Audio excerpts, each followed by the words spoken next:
प्रिय छात्र छात्राओं को मेरा नमस्कार और एक बार फिर मैं हाजिर हूँ आप सभी के सामने आज की हिंदी की आपकी वर्कशीट लेकर। वर्कशीट नंबर हमारी है 48, तारीख है 23/10/2020 और विषय हमारा हिंदी है।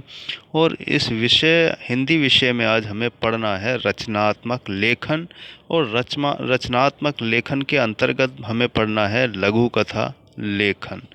तो लघु कथा लेखन पर हम कुछ बात करेंगे पहले, उसके बाद अपना वर्कशीट को तरीके से समझेंगे और उदाहरण के साथ प्रस्तुत करेंगे। तो प्यारे बच्चों, आज हमें बात करनी है लघु कथा लेखन पर। तो हम थोड़ा सा इसके बारे में जानकारी ले लेते हैं। अगर हम सरल भाषा में कहें तो लघु कथा उपन्यास का एक अंश है, हिस्सा है। इसके लिखने के कंटेंट या तत्व कह सकते हैं हम, ये वही हैं जो उपन्यास में होते हैं।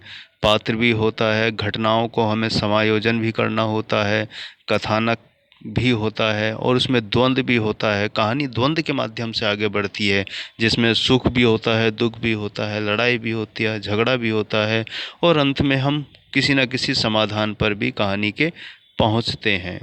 तो किसी भी लघु कथा को किसी भी लेखक के द्वारा अधिक सृजनशीलता की आवश्यकता होती है, क्योंकि सीमित शब्दों की संख्या देखते हुए आपको ये सुनिश्चित करना पड़ता है कि पढ़ने वाला पढ़कर संतुष्ट भी हो और प्रभावित भी हो। तो प्यारे बच्चों, कहानी किसी भी रूप में लिखी जा सकती है। कहानी का पात्र कोई भी हो सकता है। कहानी का पात्र यानी कैरेक्टर आपके परिवार से भी हो सकता है। जो भीख मांगता है वो भी हो सकता है। कोई गली का कुत्ता भी हो सकता है। कोई गधा भी हो सकता है। पार्क में टहलने वाला कोई व्यक्ति भी हो सकता है। कोई पुलिस वाला भी हो सकता है। मेरा मतलब है कि कहानी लिखने के लिए कोई स्पेशल घटना या चीज़ नहीं चाहिए होती है। कुछ भी आपकी कहानी बन सकती है, लेकिन बिना कल्पना के, क्योंकि कहानी तो छोटी सी होती है। कोई घटना है या चीज़ है वो बिल्कुल छोटी सी है, जिसे हम 2 शब्दों में ख़त्म कर देते हैं आमतौर पर। लेकिन कहानी बनती है कल्पना के माध्यम से, और जब कल्पना आपकी जितनी अच्छी और बेहतर होगी, उसका ताना बाना जितना बेहतर होगा, पढ़ने वाला भी संतुष्ट होगा और प्रभावित होगा। और उसमें ख़ास बात यह है कि आप अपनी कहानी में ऐसी किस कल्पना का समावेश करेंगे कि पाठक पढ़कर लगातार बंधा रहे आपकी कहानी से। तो उसमें आपको कई चीज़ें हैं कि कहानी लिखने से पहले आपको ठीक ठाक कुछ कहानियाँ पढ़नी चाहिए, ताकि आपको थोड़ा आइडिया मिले कि कहानियाँ लिखी कैसे जाती हैं, उनका ताना बाना कैसा है। तो आपको बहुत सारे आइडिया कहानी लिखने के मिलते हैं। तो पहली कोशिश है कहानी पढ़ी जानी चाहिए आपके द्वारा दूसरे लोगों की। फिर दूसरा पॉइंट हमारा ये हो सकता है कि कहानी लिखने से पहले आप चीज़ों को इकट्ठा करें, उसकी रूपरेखा यानी कि चीज़ों को तैयार कर लें कि हमें कहानी को कैसे कैसे लिखना है, आगे बढ़ाना है, यानी कि उसको क्रमानुसार सेट कर लें, तब कहानी को लिखना शुरू करें। इससे कुछ गलतियाँ कम होंगी और आप क्रमानुसार तरीके से कहानी को लिख सकेंगे।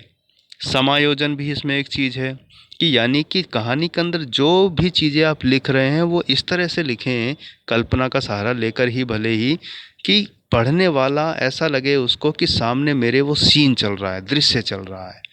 और कथानक यानी उसका जो तत्व है, मेन स्टोरी है, उसको इस तरीके से करें कि जैसे अंत फिल्मों में आपने देखा हो कि अंत तक पहुंचते पहुंचते आप उसको टर्न करके फिर एक नई कहानी शुरू हो जाती है, या एकदम कहें आपको क्लाइमेक्स टाइप का एकदम, यानी कि पाठक पढ़ने वाला सोचे कि अंत ये है, लेकिन अंत वहीं से मुड़ के फिर कहीं और चला जाता है। हर कहानी में मेरे प्यारे बच्चों द्वंद्व होता है। द्वंद्व का मतलब कि सही और गलत का द्वंद्व भी हो सकता है, अच्छाई बुराई का भी हो सकता है, क्योंकि कहानी तो कोई ना कोई कारण चाहिए होता है ना, संघर्ष का, आगे बढ़ने का। तो कहानी आपको आगे बढ़ाने के लिए इन सब चीज़ों का ध्यान रखना चाहिए और अंत में हम समाधान तक पहुंचते हैं। तो इस तरह से मेरे प्यारे बच्चों, कहानी लेखन बहुत आसान कार्य भी है और थोड़ा सा कठिन कार्य भी है, क्योंकि हमारा अभ्यास नहीं है। अगर हम अभ्यास करें, अपनी कल्पना का सहारा लें, कोशिश करें, तो हम कहानी लिख सकते हैं।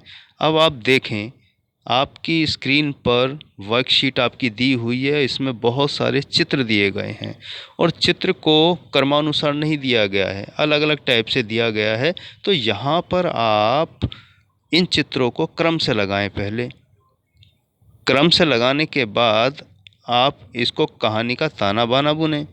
अब हम मान लेते हैं कि नंबर 1 पे ये है परिवार, नंबर 2 पे ये है, नंबर 3 पर ये है, नंबर 4 पर इसको मान लेते हैं, नंबर 5 पे इसको मान लेते हैं, 6 पे इसको मान लेते हैं, 7 पर इसको मान लेते हैं, 8 पर इसको मान लेते हैं और 9 पर इसको मान लेते हैं। या इसको भी अगर हम 9 पर ना माने तो आप ये समझ सकते हैं कि 10 पर हम इसको मान लेते हैं। मतलब आप अपने हिसाब से भी क्रम सेट कर सकते हैं ताकि आपको किसी प्रकार की कोई दिक्कत ना हो। वो आपके विवेक और कल्पना पर निर्भर करता है। तो आइए बढ़ते हैं हम कहानी की तरफ। कहानी का उदाहरण आपको मैं देने की कोशिश करता हूँ, फिर आप अपने तरीके से कोशिश कीजिएगा। तो बच्चों यहाँ कुछ संकेत दिए गए हैं कि उसको एक बच्चा मिला, प्रधान ने समझाया, उसकी माँ को भी मजदूरी करनी पड़ती थी, उनमें दोस्ती हो गई। पहले उसकी बहन ने मजदूरी शुरू की, उनको विद्यालय जाना पसंद है, अलग अलग जगह पर मजदूरी करनी पड़ी। तो ये कुछ संकेत दिए गए हैं। इन संकेतों का इस्तेमाल करते हुए, चित्रों को देखते हुए हमें कहानी अपनी लिखनी है। तो आइए हम कहानी का नमूना देखते हैं। प्यारे बच्चों, कहानी आपकी स्क्रीन पर है, लघु कथा। इसका हम कुछ भी नाम दे सकते हैं जो भी आपको ठीक लगे। तो हम कहानी को पढ़ना शुरू करते हैं। राजू के परिवार में माँ और एक बड़ी बहन है। उसके पिता नहीं है। राजू 3 साल का था जब से उसके पिता गुजर गए। उसकी माँ मजदूरी करती है और बड़ी बहन को 7 साल की उम्र से ही मजदूरी करनी पड़ी। पढ़ने की उम्र में उन्हें काम करना पड़ रहा था।